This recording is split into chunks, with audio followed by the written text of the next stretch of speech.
Sweep, la parole est aux danseurs hip-hop.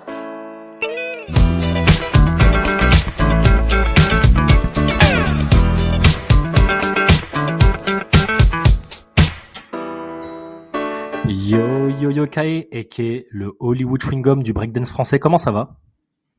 Ça va très bien, et toi? Ça va, nickel. Ça va, merci. Avant de démarrer la conversation, je souhaite la bienvenue à tous ceux qui nous rejoignent, tous les auditeurs, auditrices. Donc peut-être que certains connaissent très bien le podcast, peut-être que d'autres non. Donc je rappelle les bases, ça s'appelle Sweet Podcast. On est disponible sur toutes les plateformes, Apple Podcast, Spotify, Deezer, YouTube. Donc voilà, si c'est le premier podcast que vous écoutez de Sweep, n'hésitez pas à aller checker les précédents. On est à la 3e saison et il y a une 50aine de podcasts qui ont déjà été faits. Et donc la bienvenue à tous. Aujourd'hui, on est avec toi, Kae. Merci de nous dédier 1 heure de ton temps. Est-ce que tu peux commencer par te présenter, s'il te plaît? Ok, du coup moi c'est Kae Brown Carvalho, j'ai 24 ans, je suis danseur chorégraphe, j'habite à Rennes et je fais partie du crew Les Rats et From Downtown. Moi, j'ai une petite question pour démarrer tout simple, mais qui est liée à ce podcast-là. C'est-à-dire qu'en cherchant un peu...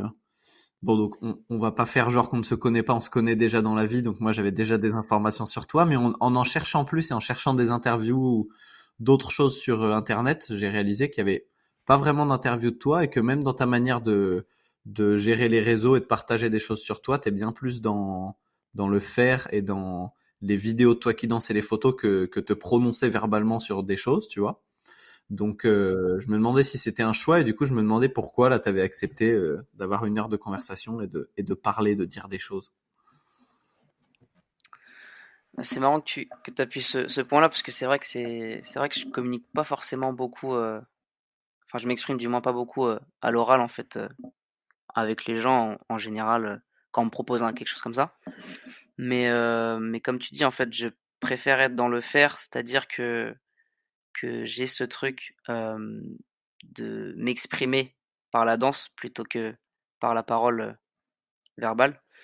Tout simplement parce que juste c'est plus facile pour moi en fait de m'exprimer de cette manière-là, vu que ça a toujours été là, vu que j'ai été baigné dans la danse par mes parents. Donc c'est toujours un truc qui a été, euh, qui a été là et ouais, j'ai vécu avec, donc c'était vraiment quelque chose de naturel en fait, de pouvoir s'exprimer par le corps.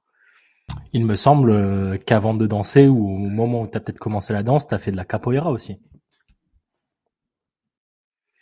Ouais, ouais, c'est ça. En fait, j'ai commencé par la capoeira, mais en fait, aussi en suivant mes parents à travers leur tournée aussi de spectacle avec la compagnie La Daina, euh, qui eux sont des danseurs contemporains et maîtres de capoeira. Donc du coup, j'ai baigné en fait dans ces deux milieux, on va dire, dans ces deux cultures, dont la capoeira et la danse contemporaine. Donc du coup, le milieu du spectacle aussi. Ouais. Et du coup, pour savoir à quel point ce que pratiquaient tes parents ont eu un impact sur ta danse, dans la manière dont tu as été éduqué et tu as grandi, est-ce que, est-ce que eux, enfin, du coup, t'as un frère, je sais pas si tu as d'autres frères et sœurs, mais est-ce que vos parents vous intégrez de manière naturelle et dans leurs cours et dans leurs pratiques et vous ont partagé depuis que vous êtes petit des skills ou est-ce que vous étiez mis à l'écart de ce monde-là, mais vous pouviez juste l'observer et t'as appris en regardant? J'ai appris en regardant beaucoup. Alors du coup, j'ai qu'un frère, ouais, c'est Ayen, donc du coup. Hem, mais ouais, j'ai toujours, nos parents, ils nous ont jamais, vraiment, forcés à quoi que ce soit, en fait. Ils nous ont toujours, comment dire? Soutenus, en fait, dans n'importe quelle, chose dont on entreprenait. Donc en fait, la danse, c'était là. Ils avaient déjà créé un bon cocon, je dirais, avec la coopérative qu'ils avaient créée, la CBC, en capoeira. Donc maintenant, il y a un grand réseau qui se propage en Bretagne et même en France. Mais ouais, en fait, on a vraiment grandi là-dedans et ils nous ont jamais vraiment comment dire, ils nous ont jamais forcé à quoi que ce soit en fait. Donc du coup, on était là au cours, on pouvait venir si on voulait. Il n'y avait pas vraiment d'obligation. ils nous ont jamais forcé à quoi que ce soit, mais au final, on avait toujours ce truc de, tu sais, quand t'as pas envie de faire comme tes parents. On avait un peu ce truc-là quand on était petit avec Ayen. Enfin, je sais que moi surtout je l'avais. Quand on avait des démos, des démonstrations de capoeira, je sais que juste avant de partir, je disais à mes parents que j'avais vraiment pas envie de venir et que j'étais un peu exécrable, je dirais, à ce moment-là, tu vois. Mais au final, je venais par venir et au final, je dansais quoi. Enfin, j'allais quand même danser. J'étais dans un moment où je pouvais bouder, tu vois, juste avant, mais au final, je finissais par danser. Donc c'était toujours un truc qui était là en fait et c'était un peu plus fort que moi, je dirais, tu vois. Ouais. Et du coup, qu'est-ce qui fait que tu rencontres le break à un certain moment de ta vie et qu'est-ce qui fait que tu t'investis à fond dans le break? Bah ça, c'est mon frère en fait, qui a commencé, heu, qui a commencé quelques années avant moi et il donnait des cours, à Combourg, là où on habite, heu, là où on habitait, enfin moi j'habite à Rennes maintenant, mais, mais là où mes parents habitent, à Combourg. Il donnait des cours, du coup à Ayen et en fait, c'est un peu arrivé par hasard, que je commence le break. Je suis allé à un cours, à la base, j'accompagnais juste quelqu'un qui prenait les cours de break de Ayen et au final, j'ai fait ce cours-là, ce jour-là et j'ai fini par faire du break, voilà, tout simplement, naturellement et j'ai commencé à prendre un cours par semaine, puis 2, puis après j'ai commencé, à m'entraîner aussi seul, personnellement, parce que j'aimais toujours danser avant ça, tu vois? De mon côté et librement. J'aimais déjà m'exprimer, je mettais du son et je dansais dans le studio de danse à la maison. Mais, heu, mais voilà, après le break a pris une je dirais une place importante au fur et à mesure en fait, du temps. Je pense qu'une des choses qu'on va le plus développer, c'est comment tu as construit ton style de danse et ta manière de bouger. Et du coup, par rapport à ce moment-là où tu as commencé le break, une nouvelle pratique, alors que tu baignais déjà dans d'autres pratiques, là, tu viens de dire que tu as toujours bougé de manière assez libre. Est-ce que, euh, est-ce que dans la manière dont tu as été à enseigner la capoeira et le contemporain, tu as grandi quand même avec des cases, genre ça c'est des mouvements de capoeira, ça c'est des techniques de contemporain, ça c'est des techniques de breakdance, ou dès le début toutes les cases étaient un peu éclatées, tu vois? Dès le début, toutes les cases étaient un peu éclatées, je dirais. Au tout début, j'ai un vague souvenir de moi petit et comme je disais, tu vois, mettre du son et être assez libre en fait, je me souviens que je mettais un album, de Carlinhos Brown, c'est un artiste, brésilien, hem et j'aimais bien mettre son album et juste danser et être free en fait, vraiment dans ma manière de m'exprimer. Alors certes, du coup, j'avais quand même des bases en capoeira, qui est du coup, ma base, on va dire ouais, mes fondations, de mouvement, si on parle de manière, ouais, de mouvement. Donc du coup, j'utilisais beaucoup de capoeira, mais avec une ouverture quand même, parce que la capoeira, ça peut être aussi très académique et c'est vrai que mes parents, ont développé, par le contemporain et du coup par la capoeira, un style de capoeira assez beaucoup plus ouvert, je dirais, qu'académique et du coup, c'est comme ça que je dirais que j'ai évolué avant de connaître le break et quand j'ai connu le break, bah, tout de suite, j'ai vu que les bases étaient différentes quand même et j'avais même au début cette sensation que le la capoeira me desservait plus qu'autre chose. Ok. En fait, le fait d'utiliser beaucoup de mouvements, désaxés en capoeira et bah, ça faisait que par exemple pour travailler certains mouvements de break, j'étais un peu en difficulté, on va dire, parce que des fois en break, faut être désaxé, mais des fois, faut être axé. Donc du coup, j'avais un peu de mal à comprendre ça au début et c'est vrai que j'avais ouais, j'avais ce truc-là, je me disais: «Mais en fait, ça sert à rien, en fait. J'ai fait tout ça avant, mais je peux pas l'utiliser, en fait».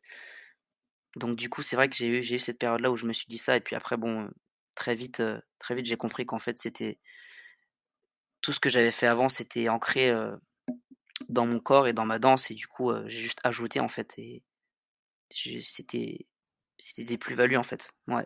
Et du coup, tu as eu une phase un peu de, Quand tu dis que c'était important pour toi de te démarquer de ce que faisaient tes parents, de qu'ils étaient en tant qu'artiste et toi trouver ta voix, est-ce que quand tu as démarré le break, tu as eu une phase un petit peu de rejet de l'éducation des mouvements que tu avais eu en te mettant à fond dans les foundations, en essayant d'être le parfait bon b-boy, ou t'as tout de suite, ou tu vois ce que je veux dire, ou t'as tout de suite mélangé un petit peu ce que tes parents Ouais. t'avaient transmis, ce que t'avais eu dans ton bagage au foundation de break. Mmh, non, je pense pas.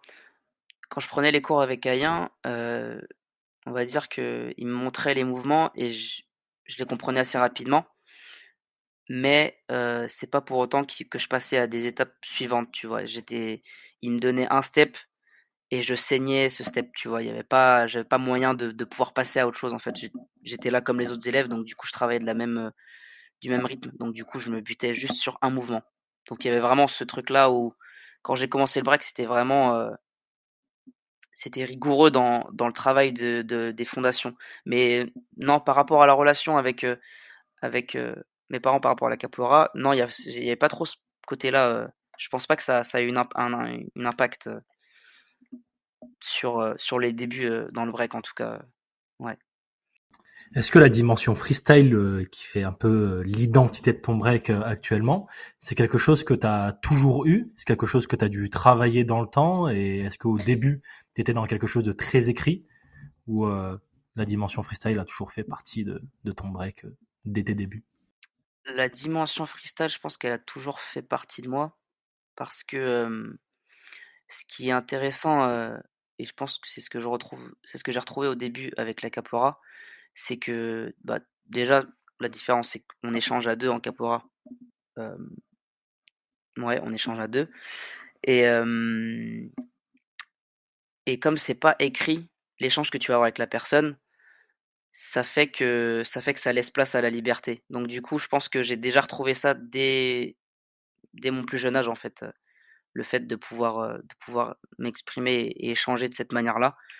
Après, du coup, je l'ai retranscrit, quand je dansais seul, en fait, du coup, parce que quand tu breaks, tu t'exprimes seul sur le moment. Bien sûr, tu échanges avec les gens qui sont autour de toi, mais il y a quand même ces dimensions où tu t'exprimes sur le moment seul. Donc, du coup, je pense que elle vient peut-être de là, cette dimension du freestyle. Et je pense que après, il y a un autre volet qui est rentré en compte, c'est au niveau de la musique, où, où comme dans la capoeira, il y a cet aspect mouvement, mais aussi l'aspect de la musique et du chant.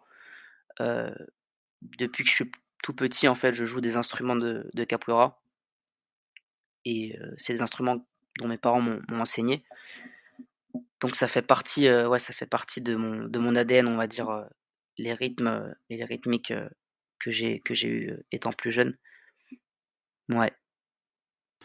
Ok, moi les gars, je vais être un peu relou vu qu'on parle de freestyle. J'ai besoin qu'on définisse ce mot parce que j'ai l'impression que le mot freestyle, c'est un mot comme d'autres mots dans le break, on va en parler, hein, les mots style, les mots flow, les mots jam, les mots...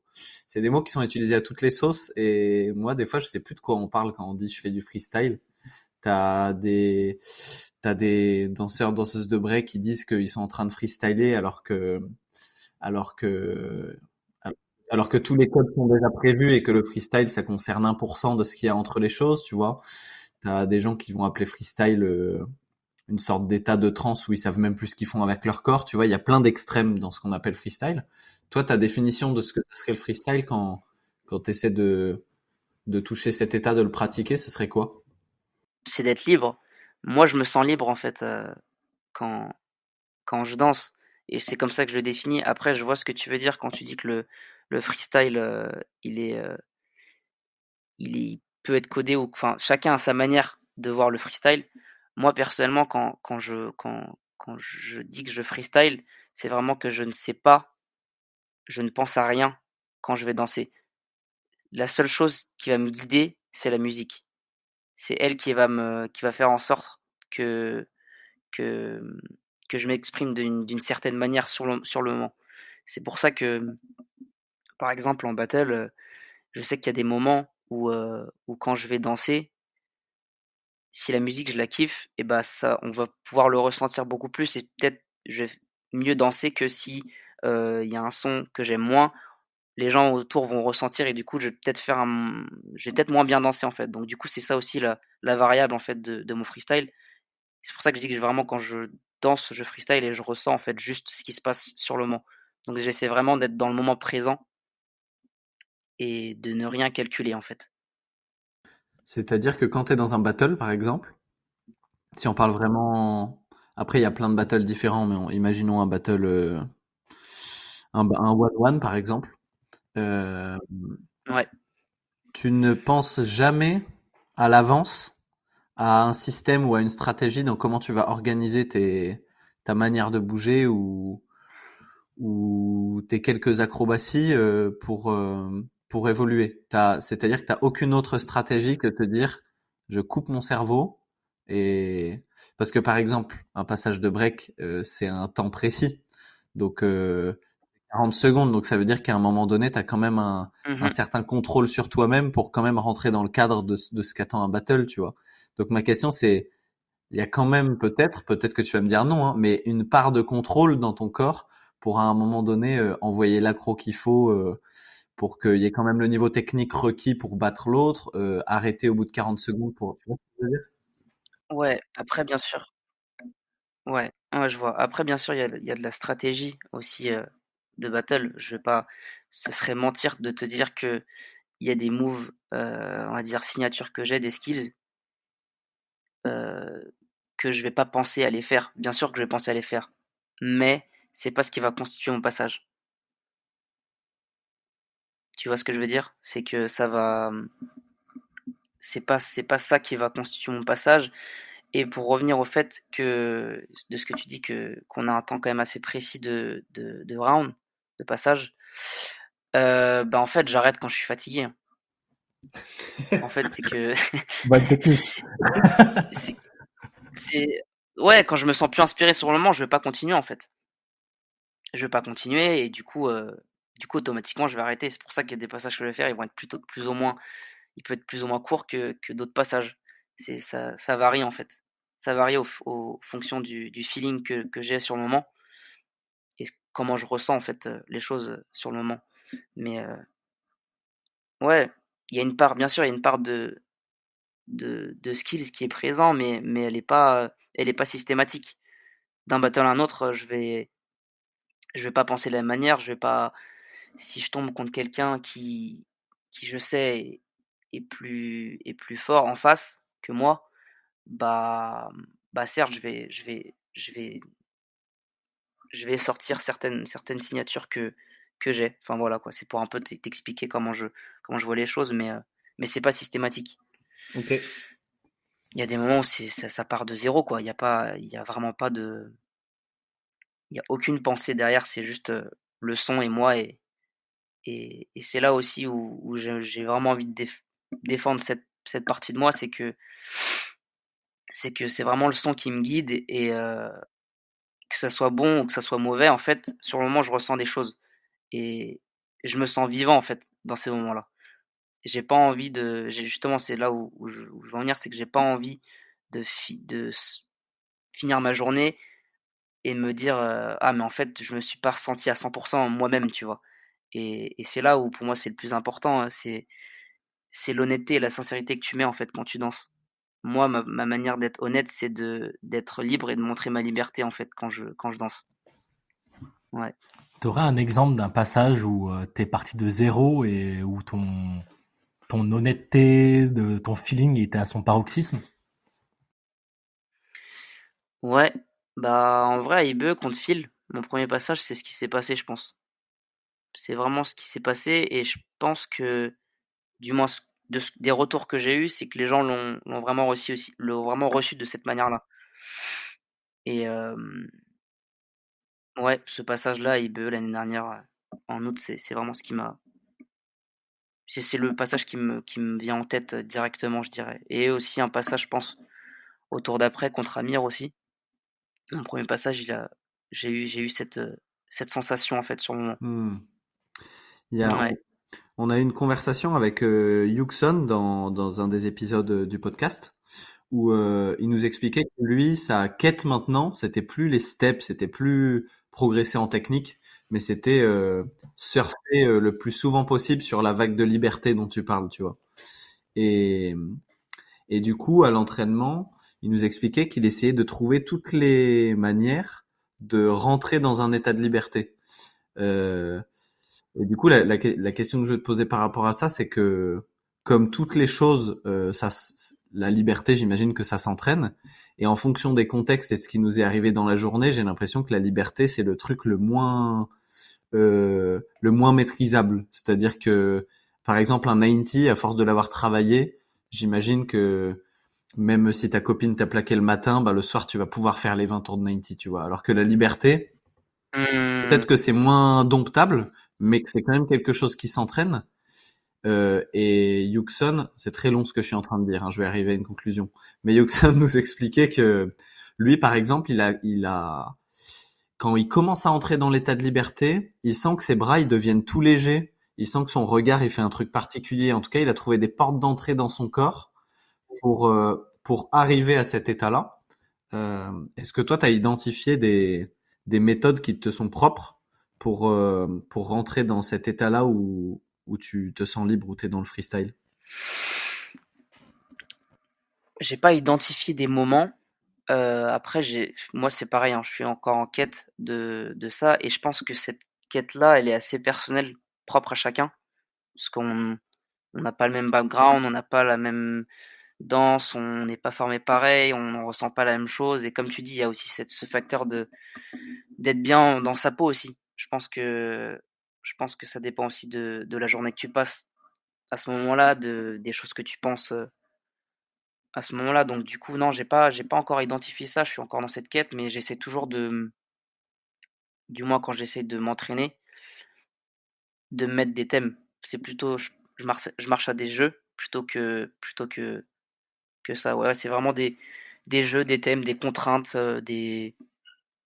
Bon, je pense que tu vois ce que je veux dire par là, tu vois, mais c'est toujours essayer d'éprouver en fait, heu, ça, et où elle est la limite en fait dans ces jeux en fait. C'est vraiment là où je vais vraiment chercher à éprouver mon freestyle quand je suis à l'entraînement.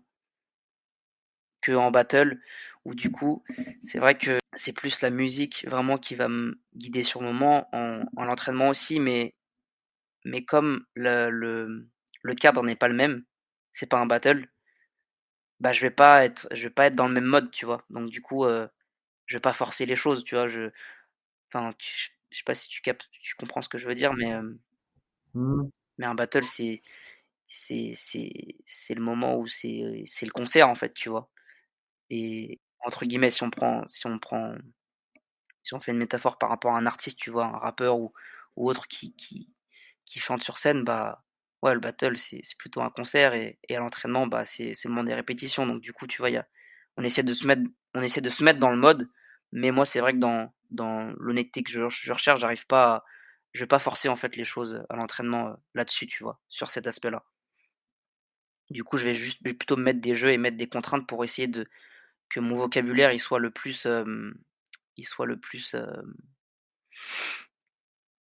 développé sur l'instant présent. Donc du coup, je vais vraiment chercher à me mettre, dans des difficultés de mouvement ou des difficultés de position, de direction, qui vont faire que je vais évoluer dans cette chose-là, et ouais, c'est plus dans ce sens-là que j'essaie d'évoluer mon freestyle. C'est Hmm. plutôt par d'autres chemins qui me ramènent à un chemin principal, en fait. Ouais. Ok. Ça fait plusieurs fois que je t'entends dire que la musique lors des battles, c'est très important pour ta danse. Est-ce que avec le temps, tu as développé des outils pour rentrer dans la musique? Enfin, moi, je sais que il y a des moments où juste je me laisse aller et la musique m'emporte. Mais il y a d'autres moments où la musique, elle me transporte pas du tout. Enfin, je trouve que c'est vide. Et j'essaie beaucoup à l'entraînement de trouver des manières pour quand même réussir à rentrer dans le son et après en fait à créer un moment de liberté. Est-ce que toi, pour ces moments-là où les musiques ne t'emportent pas, t'as développé des petites clés pour ouvrir la porte? Ouais. Ouais, ouais, si, si, ouais, carrément. Bah, en fait, j'essaie toujours de me focus sur quelque chose qui me met bien dans le son. Je pense qu'il y a toujours on peut toujours trouver un truc qui nous plaît dans une musique. Ça peut être juste un petit bruit, un petit son. Je sais par rapport à cette question-là, tu vois, j'ai déjà posé la question à d'autres personnes. Je sais qu'il y a d'autres personnes qui répondraient que du coup, ils se mettent dans leur bulle et qui n'écoutent plus le son et qui se font une musique eux-mêmes dans leur tête. Moi, j'avoue, ça, je peux pas trop me le j'arrive pas en tout cas à faire ça. Je vais toujours partir d'une, d'une idée ou d'une quelque chose de la musique qui sort. Ça peut être juste des hi-hats, ça peut être un kick, ça peut être, et j'essaie de développer par rapport à ça. Et du coup, je pars plus dans ce principe. Après, c'est vrai que ouais, quand la musique elle est pas bonne, c'est compliqué, mais il y a aussi ce truc où maintenant, j'avoue que je regarde beaucoup euh, les battles dans lesquels on m'invite qui sont DJ. Tu vois, j'ai un peu ce truc aussi où j'ai pas envie, je vais pas aller là où j'aime pas forcément. Si la musique j'aime pas, j'y vais pas. C'est comme un festival. Si tu sais que la musique tu vas pas l'aimer, bah tu vas pas y aller. Bah c'est pareil pour les battles. Je vais regarder les DJ et il y a des DJ que j'aime et il y a d'autres où je suis moins sensible à leur musique. Donc du coup je vais pas forcément, je vais pas forcément en fait faire la démarche d'aller là-bas. C'est quoi ton top 3 des DJ que tu kiffes? Hmm. En break, Kanfu, sûr, il est dans le top 3. Scream, Félix. Et je mets un top 4, je mets mon frère. Voilà. Parce qu'il parce qu'il me met bien. Sympa le frère. Euh, je lance, euh, je lance un sujet qui est un petit peu lié, mais qui est en lien avec le choix entre avoir une danse d'écriture ou une danse de skills et une danse plutôt de freestyle comme tu le fais. J'ai l'impression que le choix que tu as fait et le faire en plus à un haut niveau de battle, c'est rare les danseurs qui font ce choix-là. Tu vois, moi, si j'en ai que quelques-uns que je peux citer, je trouve que Kleju, il a fait ce choix-là. Je trouve que Timo, il a fait ce choix-là. Timo de Tekken. Mais tu vois, si je réfléchis, la liste devient vite courte. Contrairement à la danse debout, on pourrait citer plein de danseurs qui ont fait le choix du freestyle plutôt que de l'écriture. Euh, du coup, ma première question, c'est est-ce que c'est un choix conscient? Au début, c'était inconscient. Maintenant, c'est conscient. Et maintenant, je suis plus dans l'acceptation que c'est là et c'est en moi. Et du coup, je le conscientise. Donc du coup, j'étudie et j'apprends encore de moi-même en fait dans dans cette direction que je trouve c'est un process qui est assez excitant en fait. Parce que c'est un process sur soi et c'est un process en fait de pas que du coup dans la danse, mais du coup elle se reflète dans la vie de tous les jours en fait. C'est quelque chose qui est là même dans la vie de tous les jours. J'aime être organisé, mais j'aime avoir cette part de pas de désorganisé, mais d'être libre et du coup d'être freestyle un peu. Donc du coup j'ai un peu allié en fait cette partie de moi dans mon dans mon lifestyle en fait, tout simplement. Hmm. On avait un débat hier avec les gars du crew sur. Il y a des gens qui disent que l'essence du break, c'est d'avoir des moves signatures et que c'est les moves signatures l'essence du break, tu vois. Euh, Moi, je dirais pas que selon moi tu n'en as pas, mais je dirais que pour moi, tu fais partie de ceux dont la manière de bouger est une signature plutôt que qu'avoir des mouvements qui sont des signatures. Mais donc, tu as certaines personnes qui défendent que l'idée que s'il n'y a pas de mouvements vraiment fabriqués, complexes, inventés, qui eux-mêmes sont des signatures qui vont permettre de reconnaître, ça, ce serait comme un critère qui manquerait à l'essence d'un danseur, tu vois, pour être attaché vraiment à cette culture du breaking, de devoir fabriquer des mouvements comme ça. Qu'en penses-tu? Ben, j'en pense qu'ils ont pas tort. En fait, moi, je suis d'accord avec avec les deux opinions, en fait, les deux visions. Je sais que moi, dans mon crew From Downtown, euh, on a, on a ce truc de vouloir toujours trouver des go down, tu vois, parce que la manière de descendre au sol. Enfin, c'est la première chose quand tu descends au sol, tu fais un go down dans le break. Donc du coup, c'est important d'avoir sa manière d'aller au sol. Donc du coup, ça vient en fait de trouver des skills aussi en soi, tu vois. La manière de, de descendre au sol, ça peut être un skill. Donc du coup, je suis complètement d'accord avec cette vision-là. En fait, c'est l'identité. En fait, elle peut se retrouver dans les deux choses. Elle peut se retrouver dans la manière de bouger, comme tu dis, et dans le fait d'avoir des moves et de créer des moves. Donc du coup, c'est ce qui définit ton style en fait aussi, dans entre guillemets. Donc moi, par exemple, tu vois, quand je vois un abstract, certes, il a des moves, mais ce que je retiens surtout, c'est sa manière de bouger. Tu vois? En soi, il a les deux. Tu vois, ou je prends un exemple comme Kamel, pour moi, c'est ce qui définit son break, bah, c'est sa manière de bouger, tu vois. Je pense pas à un mouvement directement. Donc, du coup, moi, j'avoue que là où moi je me situe personnellement, je pense que c'est plus dans ma manière de bouger que je m'identifie, que mon caractère il s'identifie dans le break. Mais je suis d'accord avec aussi cette pensée d'avoir des moves et c'est ce qui définit en fait, c'est ce qui définit ce que tu es. Ça dépend en fait là où tu Hmm. veux développer. Je sais qu'il y a des gens, ils veulent développer, ils aiment créer des mouvements et ils aiment être dans cette, dans cette manière de penser, comme d'autres aiment juste avoir, le définir plus par une manière de bouger. Et je trouve ça intéressant aussi.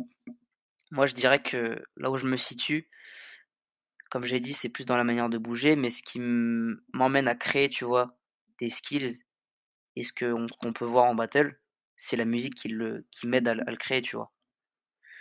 Donc, ouais. Est-ce que tu as l'impression que dans ta manière de penser la danse, tu pourrais... est-ce que tu as l'impression qu'il y a des limites pour les battles? Par exemple, hier, on parlait d'un battle de Next Save contre Tekken. Et certains membres du groupe n'étaient pas d'accord avec la décision du jury. C'est Tekken qui a gagné.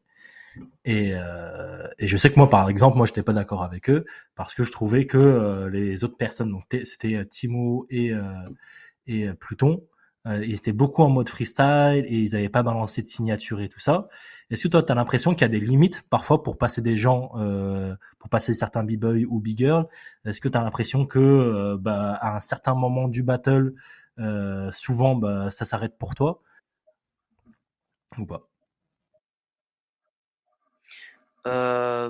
Ouais, ouais, ouais, carrément.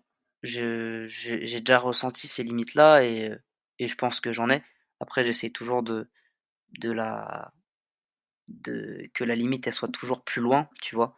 Mais, mais certes, il y a complètement, il y a l'aspect compétitif et aujourd'hui encore plus, tu vois, avec les one-one et tout l'aspect olympique qui rentre en compte avec le break, te demande de faire encore plus de passages. Donc du coup, si tu es quelqu'un qui freestyle beaucoup, et bah ça va être dur, ça va être très dur. Il va falloir te trouver des contraintes peut-être quand tu breaks pour trouver des nouvelles directions sur le moment. Enfin, il y a toujours ce truc-là, mais, mais ouais, je suis complètement d'accord avec ça. Et je pense que c'est aussi pour ça que dans les grosses compétitions, à titre personnel, je gagne pas grand-chose en soi. Si on parle de battle, je pense que là, c'est là aussi où ça s'arrête pour moi dans certaines compétitions. C'est que je mets beaucoup ça en avant et peut-être qu'à un moment donné, bah, je suis plus inspiré sur le moment et du coup, ce qui fait que, ouais, voilà, on perd un truc aussi. Mais c'est ce que j'aime aussi. Enfin, il y a une part de réalité en fait dans, dans défendre ça. Il y a des contraintes. Il y a des. En tout cas, Ouais. c'est beau de le défendre au prix de s'arrêter souvent. Par exemple, tu as fait plein de gros battles derrière moi où tu t'es arrêté bah, aux portes de gagner parce que c'était en demi-finale ou en finale. Je trouve que c'est beau de mener un combat, tu vois, en sachant que le prix de mener ce combat, ça va sûrement être de perdre contre des gens qui ont choisi, j'ai pas envie de dire la facilité, mais en tout cas la stratégie plus évidente d'arriver avec leur armada de mouvements, quoi. Et c'est ce qu'on aime faire aussi avec mon crew, c'est que on est toujours là et on veut toujours marquer les esprits plutôt que gagner. C'est là où c'est le plus important pour nous. Donc du coup, moi dans ma manière de danser, je le retrouve aussi en fait. C'est ça en fait. Ça reste une compétition, mais tu as envie de marquer les esprits plutôt que gagner. Après, si tu allies les deux, c'est magnifique. Mais bon, ça arrive pas tous les jours. On va faire une petite pause et je te prends de court, une pause musicale. Je t'ai dit juste avant qu'on démarre l'interview qu'on a entrecoupé l'interview d'un son. Est-ce que là, par rapport à ce dont on parle, ou même pas forcément, mais il y a un son qui devient particulier que tu aimerais partager à ceux qui nous écoutent? Ouais, carrément. Alors c'est une musique d'un groupe qui s'appelle Orchestra Baobab. Et le titre de la musique, pardon, c'est Hommage à Tonton Ferrer. Alors c'est Orchestra Baobab, c'est un groupe sénégalais des années 70. Et c'est un groupe que j'ai découvert l'année dernière lors d'un voyage que j'ai fait au Sénégal. Cette musique, parce que je pense dans un premier temps par sa puissance rythmique, les percus qui sont présentes dedans, elles sont assez puissantes, et aussi je pense par sa mélodie. C'est un peu une boucle un peu enivrante, tu sais. Donc du coup c'est la même boucle pendant toute la musique, mais elle a un côté enivrant, je trouve. Je peux l'écouter en fait sans cesse, sans m'en lasser en fait. Et il y a aussi la voix de la personne qui chante dedans. Elle a une certaine profondeur et tu sais, c'est un peu ce genre de voix qui donne des frissons quand je l'écoute.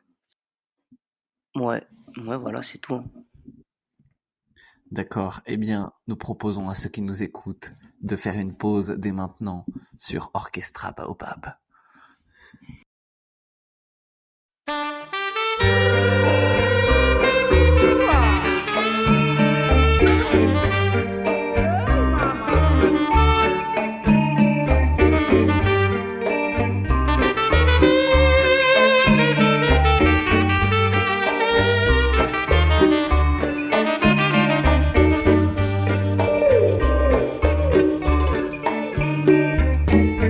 Cada forza così consada, cada consada così forza, d'imbatar nunanti.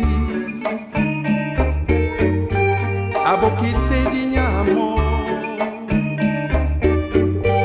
con le regina o le fede, bulma min me Fatima, d'imbatar nunanti. Abo chi sediamo, oh nyamo.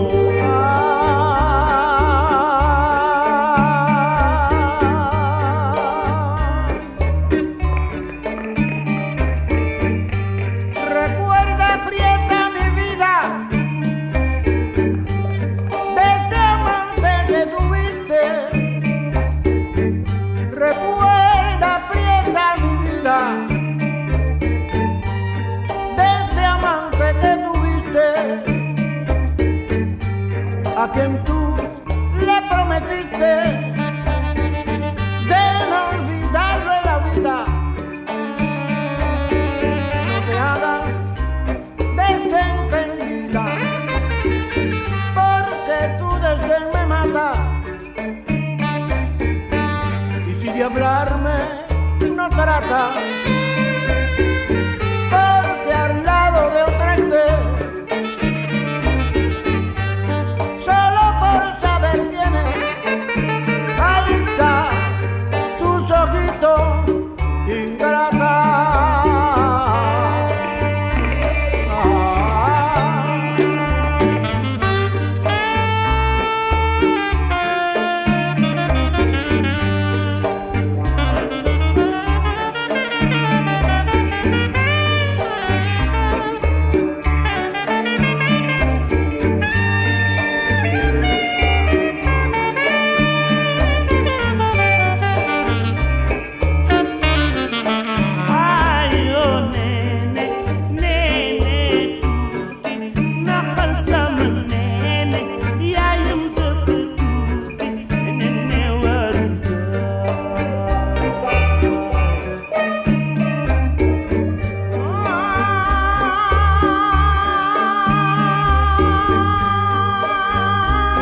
yo me la quiero. Yo pienso llegar a tu tierra, nadie me lo puede evitar. Esta linda chamaca, yo me la quiero llevar. Tenemos que siempre, ya me voy a casar.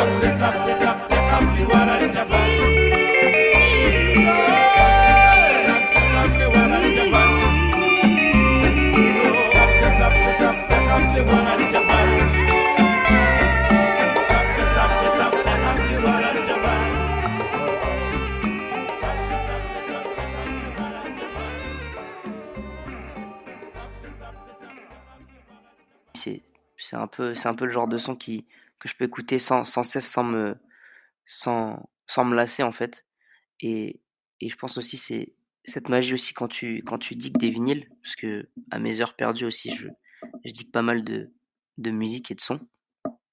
Et j'aime bien du coup quand je vais dans un autre pays chercher des vinyles et diguer. Et quand tu trouves quelque chose dont quand tu digues quelque chose pardon, euh, et que merde comment l'expliquer?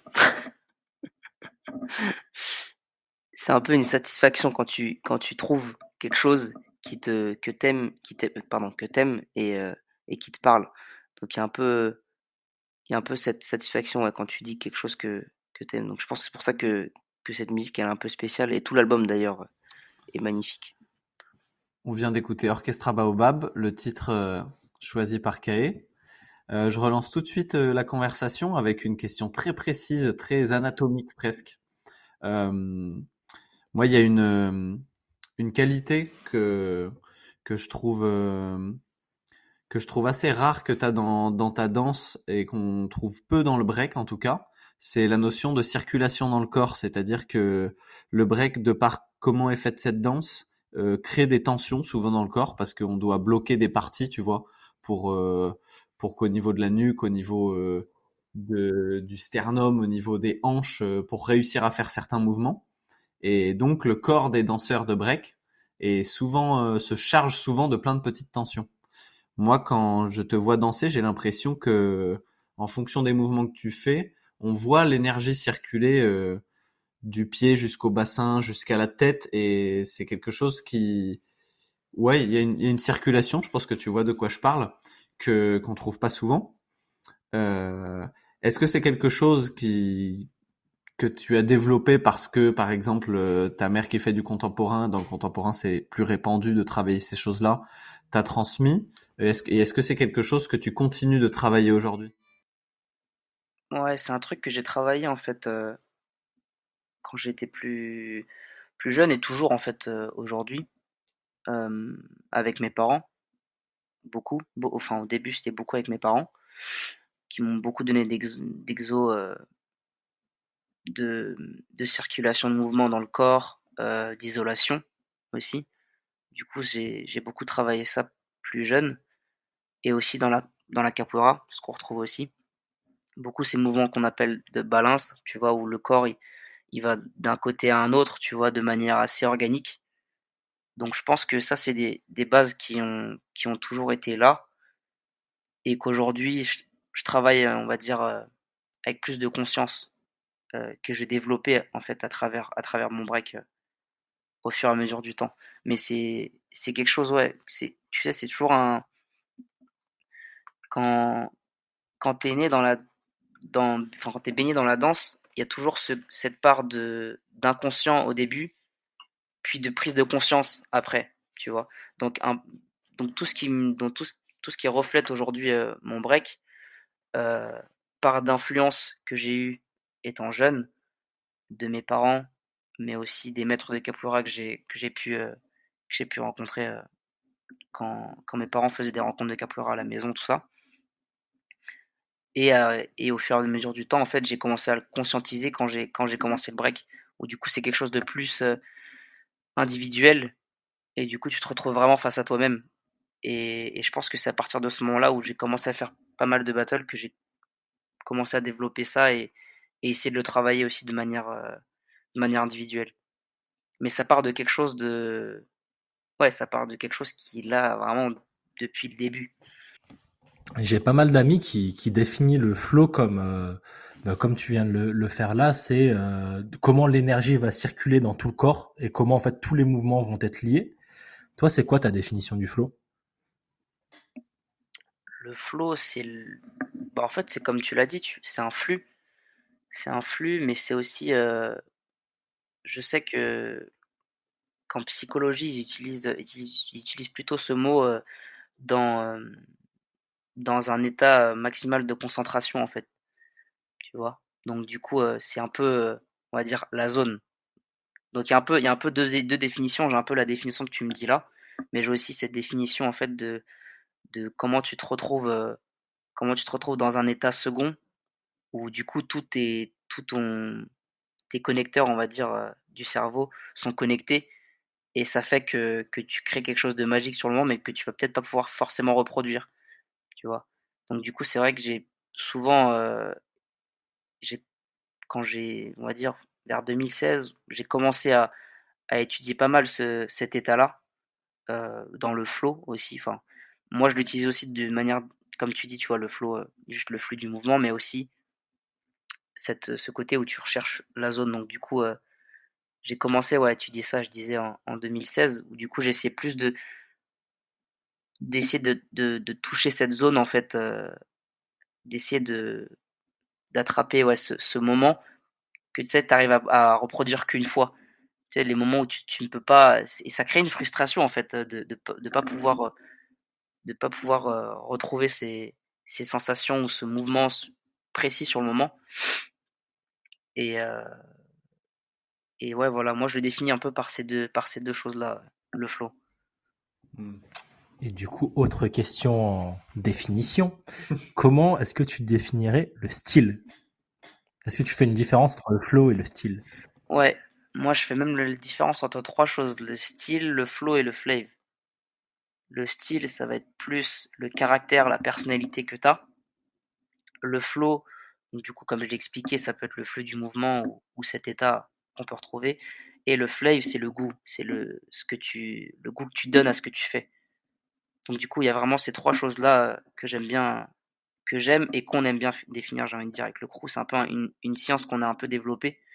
Donc du coup, c'est vrai que quand on voit des gens danser ou qu'on va parler d'un battle qu'on est en train de regarder ou autre, et ben on va parler de ces trois critères-là, en fait. Je sais pas si ça, oui, ça répond à ta question. Oui, très, Parfaitement. très clair. Ce moment lexical définition était impeccable. Toi, Kay, t'as déjà connu des moments de doute dans la danse? T'as déjà eu envie d'arrêter la danse? Ouais, oui et non, en fait, je dirais. Il y a eu, je pense que je l'ai eu qu'une fois, et, euh, et c'est quand j'ai été blessé il y a 1 an et demi, 2 ans maintenant.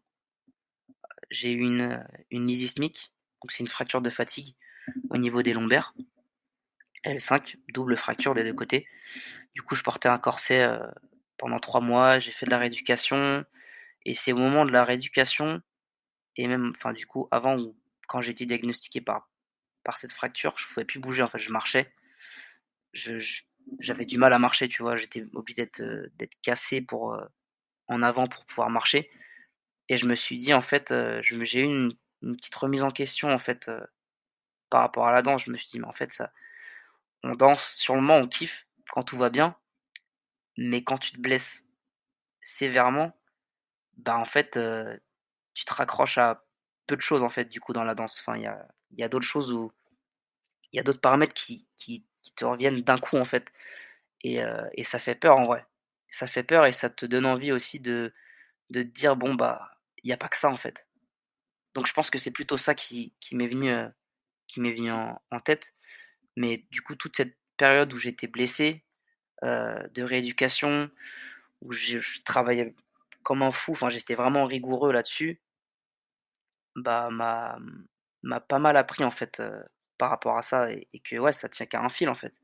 C'est comme la vie. Mais du coup, nous, plus retranscrit dans la danse, où du coup, comme notre outil, c'est notre corps, bah, ça tient aussi qu'à un fil. Donc ça demande d'être rigoureux et ça demande,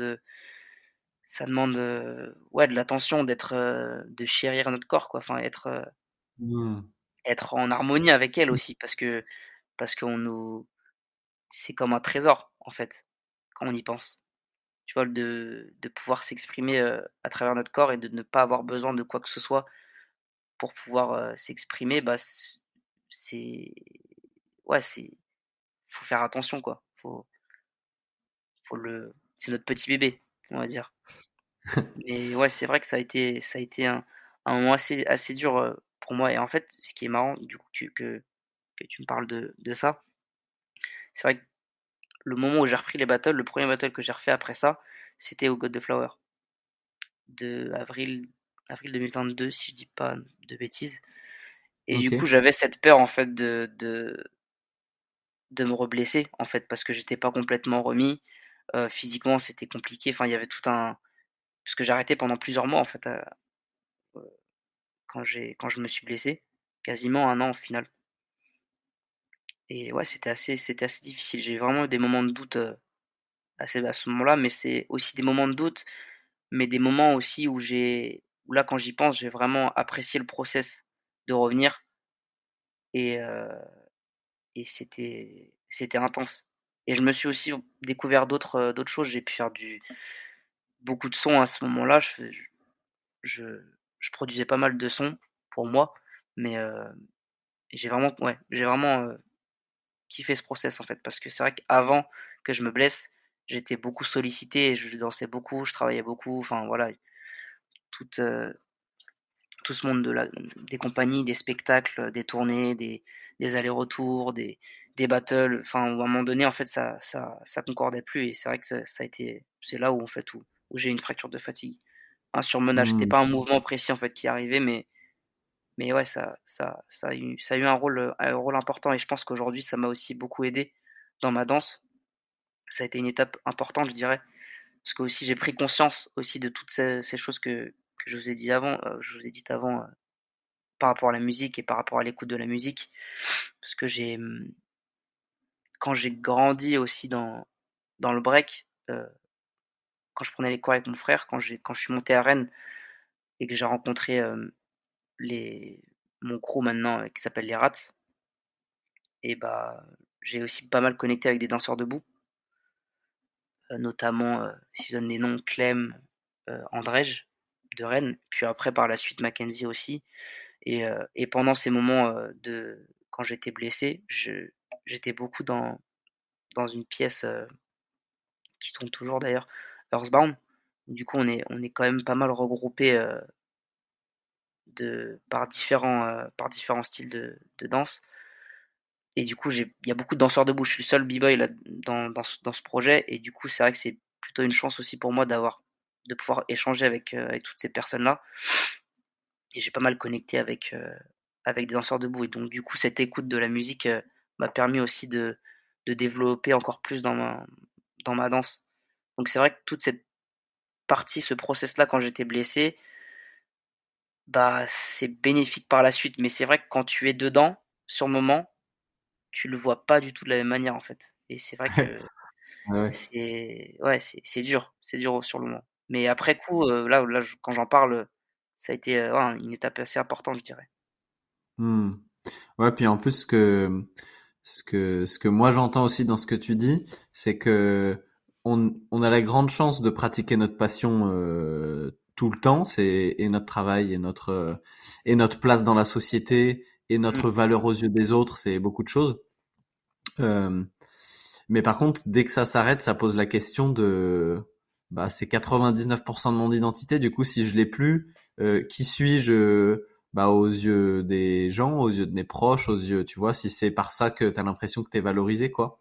Et ouais, j'ai l'impression que ces moments-là, ça invite à revaloriser d'autres choses de sa vie et se rendre compte qu'en fait, s'il y a pas notre passion, on est déjà à plein d'autres choses, tu vois. c'est Et, ça. euh, et du coup, toi, dans ce moment-là, t'as trouvé des espaces, j'imagine, pour. Tu parles de la musique là, mais j'imagine que ça a réorganisé du coup la manière dont tu gérais la danse dans ta vie et ce que tu faisais aussi autour. Ouais, totalement, totalement. Bah, ouais, comme j'ai dit, la musique, mais aussi mes proches. Parce que c'est vrai que les moments où j'étais en tournée et que je bougeais beaucoup, parce que ça en fait, ça a vraiment commencé, j'ai commencé vraiment à me professionnaliser quand j'étais au lycée. Déjà les week-ends, ou même pendant la semaine, j'avais des résidences où j'étais en spectacle ou en battle.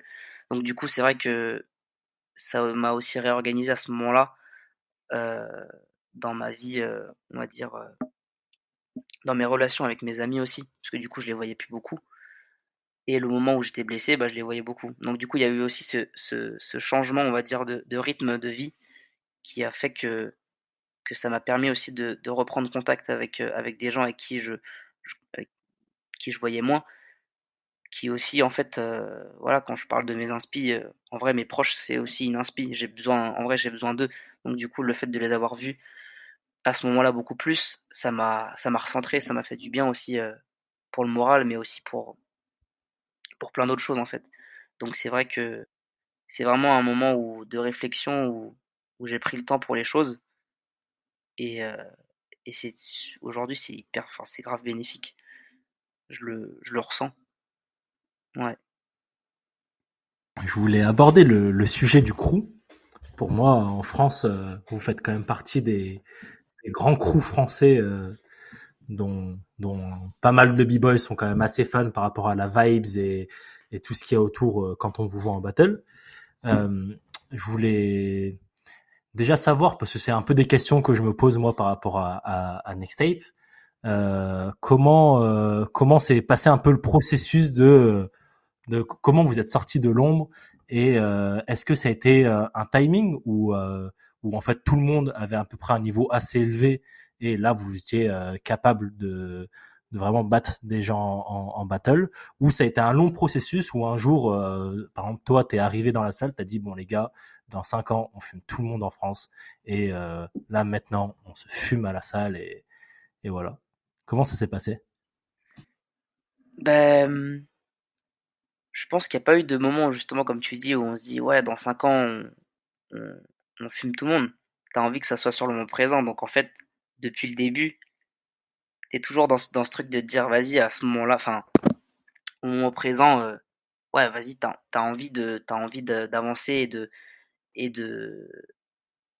et de fumer l'autre». En soi, il y a toujours il y a ce moment-là, il est toujours dans l'instant présent. Il est jamais dans se dire: «Ouais dans 5 ans, eux on les prend». Non, c'est pas ça. Enfin il y a vraiment ce truc-là, qui vient. Après, je pense que dans le processus, non, en fait, on est quand même un groupe assez dynamique et on partage la même vision. Donc du coup, on a toujours été dans cette démarche de vouloir toujours, échanger avec les gens qui nous inspirent et inversement, en fait. Il y a pas vraiment eu de temps ou de process, précis, en fait, par rapport à ça, je dirais. Mais mais l'organisation d'un crew, c'est quelque chose d'assez complexe quand même. Heu, faut il faut être organisé, il faut être à l'écoute de chacun, heu, il faut mettre des choses de côté, enfin, faut c'est toute une organisation, quoi. C'est comme un pays, quoi. Faut l'organiser, bah, un crew, faut l'organiser aussi j'ai envie de dire d'une certaine manière donc voilà. On n'a pas eu de moment comme tu dis, tu vois, précis, on a toujours bien sûr eu un objectif d'être, de pouvoir faire des battles, à niveau international et pouvoir échanger contre ceux qui nous inspirent et je pense que c'est ça qui nous aide à s'élever aussi, en fait. Non, moi je trouve que c'est. En fait, on pourrait développer longtemps sur votre crew parce que c'est quand même. J'imagine qu'il y a eu beaucoup d'étapes et beaucoup de manières pour trouver la bonne hiérarchie, la bonne manière de communiquer. Mais malheureusement, si on ouvre cette parenthèse, on risque de dépasser largement notre temps de conversation. Donc peut-être qu'on en parlera soit dans un autre épisode, soit que tous les trois quand on se croisera dans un bar, dans un battle. Euh, non, vu qu'on approche de la fin, on a toujours des petits rituels de fin, nous, pour connecter les différents invités. Et, euh, et une autre question, la première question, c'est est-ce que tu pourrais donner, pour ceux qui nous ont écoutés tout du long, trois références ou trois choses dans la vie, toi, qui t'inspire? Ça peut être des musiques, ça peut être des films. Biscuit, lors de la dernière interview, il nous a dit un chat. Moi, j'adore les chats. Ça peut être beaucoup de choses, mais est-ce que tu peux nous donner trois choses qu'on pourrait aller voir, écouter, pratiquer? Voir, écouter, pratiquer. L'eau. L'eau, c'est quelque chose qui m'inspire pas mal. La musique de manière générale. Donc si on prend juste des mots, l'eau, la musique. Et je pense la chaleur, de manière générale. Ah ouais, toi, t'es pas un mec de J'ai la plutôt, Norvège, j'ai de plutôt la des images. banquise. T'es pas un mec du Non, froid, et quoi. pourtant j'habite en Bretagne, tu vois. Et pourtant j'habite. J'avoue. Ah bah si, pourtant, tu vois. Mais là, c'est plutôt la chaleur de manière générale. Ouais. Ok. L'invité qu'on avait juste avant toi, c'était Marion Motin. Et elle nous posait la question pour toi, du coup. La question, c'est: est-ce que tu penses que ta danse est fondamentalement l'essence de ce que tu es? Je pense que oui. Aujourd'hui, je dirais que plus j'apprends sur ma danse et sur moi, et plus je sens que les choses sont liées. Donc du coup, je dirais que elle est peut-être pas encore totalement liée à 100%, mais on se rapproche d'un chargement. Je dirais plutôt vers le 100% plutôt que vers le 0%. Donc voilà où je me situe là sur cette question, on va dire. Ok. Et du coup, la prochaine personne qu'on reçoit, malheureusement, mec, on ne peut pas te dire qui c'est parce que ça se joue à des créneaux de planning où ça peut être plein de personnes différentes, en fait. Donc, ce qu'on te D'accord? propose quand même, c'est de nous lancer une petite question. Peu importe qui ça sera intéressant de toute manière, mais de nous donner une question ou un thème qu'on abordera avec le prochain invité. Ce sera certainement un danseur. Parce que, bah, en soi, après, c'est quand même pas mal lié à sa question, mais moi, c'est plus de l'ordre de l'honnêteté, en fait. Si tu te sens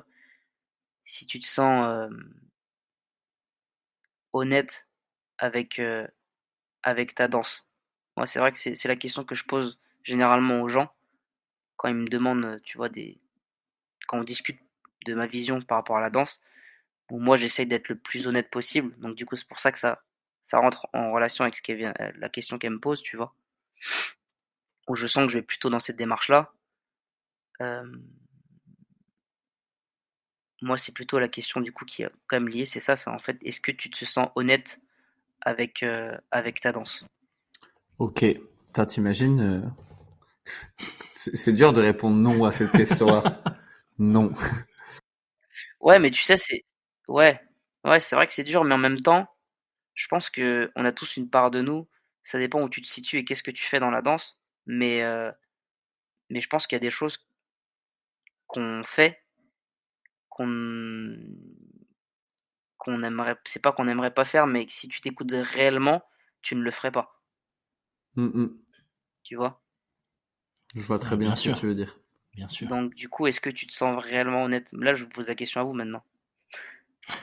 Est-ce que toi, Tu veux... Noé, tu te sens honnête avec ta danse? Ah, il a retourné l'interview. Ça, j'avais pas envie qu'on nous la passe. Non, mais moi, je peux carrément te répondre parce que depuis 5-6 ans, je pense que je suis dans ce processus de recherche et de chargement dont tu parles, tu vois, d'arriver à ce 100%. Et je pourrais pas du tout te dire aujourd'hui que je suis à 100% d'honnêteté et que ça avance en parallèle en plus avec ce que je comprends de moi dans la vie, tu vois. Il y a des trucs de moi dans la vie que je suis en train de capter en ce moment, donc je sais que ça débloquera ma danse et l'honnêteté à ce niveau-là. Euh, mais en tout cas, je dirais, pour donner un chiffre et un pourcentage, que je me sens quand même à une sorte de 85-90% et que ça fait que s'en approcher, tu vois. Mais que plus je m'en approche, c'est comme si plus je m'en approchais, plus le dernier pourcentage, il était loin, en fait. Comme si l'honnêteté complète, elle était une sorte de quête infinie, tu vois. Comme Je le vois. dernier niveau dans Dofus. Toi-même, tu sais, le dernier niveau dans Dofus, c'est Il est toujours, l'équivalent de tous les niveaux Il d'avant, est tu vois. très long. je vois tellement ce que tu veux dire. Et toi? Pour ma part, waouh, waouh, waouh, waouh. Là, tout de suite, j'ai envie de te dire, bah, c'est un peu bizarre. Parce que là, à ce moment, je suis un peu dans un processus où je vais beaucoup taffer tout ce que j'aime pas faire. Donc, genre les phases, pour pouvoir en mettre dans mon break. Mais l'idée, c'est de trouver ce qu'il y a d'agréable dans les phases pour le mettre dans mon break. Donc là, actuellement, si tu me vois débarquer en battle et que je commence à faire des phases, bah, tu sais que je suis pas honnête. Tu vois. Mais peut-être que dans quelques années, tu pourras venir me voir et me dire, voilà, t'as fait des petites couronnes inversées. Ça dit quoi, l'honnêteté, à ce moment-là? Peut-être que je te dirais oui. Mais voilà, pour le moment, Mais c'est 90% marrant. comme Noé. Ouais. Mais c'est marrant parce que si tu vois cette discussion, tu vois, par rapport à si on prend directement le thème des techniques, de la technique, et quand je dis la technique, du coup, on parle de power move, même si on retrouve la technique un peu partout, dans tout le break. Mais c'est vrai que moi, tu vois, c'est un process, par exemple, les power move, c'est un truc que je kiffe de ouf, tu vois. En vrai, ça se voit peut-être pas, parce que je le fais peut-être rarement en battle, parce que c'est quelque chose qui sort le moins, on va dire, naturellement possible. Mais faire des phases, c'est quelque chose que en vrai, la sensation, tu vois, elle me met trop bien. J'ai l'impression d'être dans des montagnes russes, tu vois. Et du coup, c'est vrai que, ouais, ce truc-là, ça me met, ouais, ça me met vraiment bien. Je pense que ça me met aussi bien que juste, tu vois, freestyler et être free, de manière différente, mais ça me met vraiment bien, ouais. Donc du coup, dans l'honnêteté de ce que je travaille et ce que je fais, tu vois, bah moi, les power moves, c'est quelque chose que je kiffe. Je les fais parce que j'aime ça. Donc du coup, c'est pour ça que c'est intéressant ce que tu dis. Ou du coup, quand tu parles de phase et que tu as envie de trouver ce qui est bien dedans, bah, c'est ça en fait, en vrai, c'est ça le break, c'est ça la danse, c'est de chercher les choses, même si tu sais que tu as des lacunes là-dedans, comment tu vas réussir à qu'est-ce que tu vas trouver qui est excitant ou qui te met bien en fait là-dedans? Et c'est ça ouais, pour moi qui est le plus important, et c'est là où les process ils sont trop intéressants. Grave. Et j'ajouterais que, en tout cas, moi, c'est la phase dans laquelle, par laquelle je suis passé récemment, là. J'ajouterais que l'honnêteté, c'est aussi faire le deuil de certaines choses, tu vois. Moi, j'ai toujours voulu tout savoir faire et être une sorte de, pas- de bibliothèque, ouais, tu vois, de Encyclopédie. la personne qui est tout à la fois.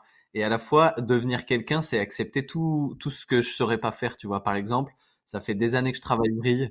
Je suis arrivé à en faire 5, 6, mais c'est jamais un truc qui est arrivé naturellement dans ma danse. Et il y a pas longtemps, je me suis dit, OK, la vrille, on va faire le deuil. C'est fini. Je travaille plus, tu vois. Euh, et c'est accepter tout ce que je travaillerai plus pour aussi, tu vois, pour accepter ce qui est déjà là, en fait. Et peut-être qu'il n'y a pas besoin de plus. Et pour moi, le chemin vers l'honnêteté, c'est toujours sur le fil entre dire oui à ce qui est déjà là et accepter de dire non à ce qui ne le sera pas parce que d'autres gens le font bien mieux, tu vois. C'est une sorte de... Ah ouais, faut retourner des fois la chose. En tout cas, merci de nous avoir posé des questions. Ça fait plaisir. La question, Ouais, ouais, ouais. Mais des fois, on a des questions en tête et on se dit, ah, j'aimerais pas qu'il nous retourne la question parce que celle. bah ouais. Ouais, mais c'est toujours délicat. C'est pour ça que quand, quand tu m'as parlé du podcast, j'étais un peu entre les deux, tu vois. Je me disais, ouais, ça peut être cool, mais en même temps, moi, tu vois, c'est ça en fait qui me met, je pense, la pression et qui me met des doutes des fois, c'est que comme je m'exprime pas très bien oralement, c'est pas hyper fluide. Du coup, quand on me propose des interviews ou des choses comme ça, je suis toujours un peu mitigé. Surtout que là, je sais pas les questions que vous allez me poser, donc du coup, je me sens dans un océan, tu vois, je suis en train de nager et je sais pas où je vais, tu vois. Et quand on me pose une question, en général, j'ai cette sensation, tu vois, de me dire, en fait, on me pose une question et j'oublie totalement, je suis une page blanche, tu vois, qui n'arrive pas à écrire, tu vois. Donc c'est toujours dur pour moi de développer. C'est pour ça que tu vois, la première question que tu m'as posée dans l'interview, du fait que je fais beaucoup et je parle peu, bah, en fait, c'est juste, je suis comme ça, en fait. C'est une partie de moi, c'est sûrement un défaut, mais, heu, mais je préfère m'exprimer avec le corps plutôt qu'avec, avec la parole. Mais ouais, c'est un travail, c'est un process, c'est pareil, il faut trouver ce qui est bon là-dedans, et le travailler, mais ouais. Bah, en tout cas, tu t'en es très bien sorti et l'heure est passée vite. Donc, merci pour ce temps-là. Et franchement, on n'a plus qu'à te souhaiter une bonne continuation et je suis sûr qu'on se croisera à des battles prochainement de toute manière. Très prochainement, ouais. Vous êtes là, Hip Hop Session? Moi, j'y serai. Moi, je serai pas là. Mathis, il est pas là, mais avec le crew, on fait 2 équipes, ouais. Ah yes, trop bien. Bon, on se voit demain alors. Vas-y, on se voit demain de ouf. Ça marche. Bah merci les gars en tout cas, c'était cool. Merci à toi, prends soin de toi, ciao. Ciao. Merci, ciao ciao.